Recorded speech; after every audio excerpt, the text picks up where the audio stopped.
ನಾವು ಎಷ್ಟೋ ಸಲ ಅಫರ್ಮೇಷನ್ ಮಾಡ್ಕೊಳ್ತೇವೆ, ಎಷ್ಟೋ ಸಲ ಸಂಕಲ್ಪಗಳನ್ನ ಮಾಡ್ಕೊಳ್ತೇವೆ, ಎಷ್ಟೋ ಸಲ ಎಲ್ಲೆಲ್ಲೋ ಹೋಗ್ತೇವೆ, ದೇವಸ್ಥಾನಗಳಿಗೆ, ಚರ್ಚ್ಗಳಿಗೆ, ಮಸೀದಿಗಳಿಗೆ, ಕಂಡ ಪೂಜೆಗಳನ್ನು ಮಾಡಿಸ್ತೇವೆ. ಯಾಕೆ ನಮಗೇನು ಕೋರಿದ್ದೆಲ್ಲ ಆಗಲಿಲ್ಲ? ಅದಕ್ಕೆಲ್ಲ ಕಾರಣ ಇದೆ. ಅದನ್ನೆಲ್ಲವನ್ನು ನಾನು ನಿಮಗೆ ನೇರವಾಗಿ ತಿಳಿಸ್ಕೊಡ್ತೇನೆ.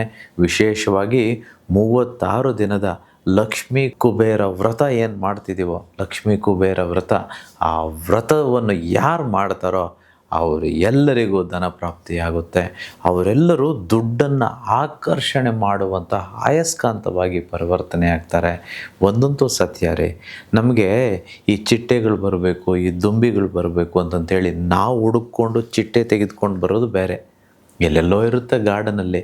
ಅದರ ಬದಲು ನಾವೇ ಒಂದು ಸುಂದರವಾದ ಫ್ಲವರ್ ಗಾರ್ಡನ್, ಹೂವಿನ ಒಂದು ತೋಟವನ್ನು ಸೃಷ್ಟಿ ಮಾಡಿದ್ರೆ ತಾನಾಗಿಯೇ ನಾವು ಕರೆದೇ ಹೋದರೂ ಆ ದುಂಬಿ ಏನಿದೆಯೋ ಅಥವಾ ಬಟರ್ಫ್ಲೈಸ್ ಚಿಟ್ಟೆ ಏನಿದೆಯೋ ತಾನಾಗೇ ಬಂದು ನಮ್ಮ ಗಾರ್ಡನಲ್ಲಿ ಕುಳಿತುಕೊಳ್ತವೆ.